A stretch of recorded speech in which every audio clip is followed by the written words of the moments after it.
Ate Josh, anong masasabi mo sa pizza mo? Orgasm. Ate Maika? 7.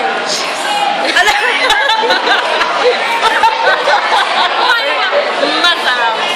Kuya Elsie? Mas malinamnam daw siya. Sino? Siya. Tuturo ko. Ito. Ayun. Ay, hindi. Ayun, yung lalaki na yon, yung naka-gray, yun daw ang masarap. Yung nasa likuran ni Ate Josh. Yung may sombrero na worker ng Project Pi. Yan. Gusto nila yan. Take out. Oh, ikaw. Pero sa iba. You wanna know what my feedback is with this? Huh? Do you really wanna know? This is freaking awesome, dude. You should try this. Grabe, binago Here at yung Project buhay Pi. namin. Ano binago yung? Binago sa buhay namin. Binago ng Project Pi ang pananaw ko sa pizza.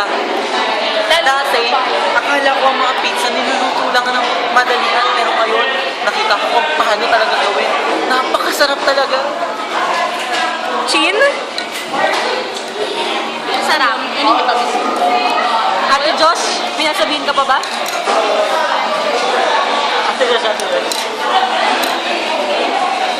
Mali, kabila. Sorry, mali.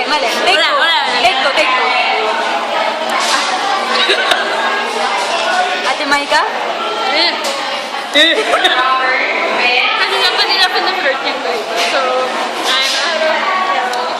hindi kami flirt. Pero hindi pa kasi tatanggal sa lamin niya. So, hindi pa. Ayan yung respeto mo. Kunin ng respeto. Ganun ang respeto. Hindi kami flirt.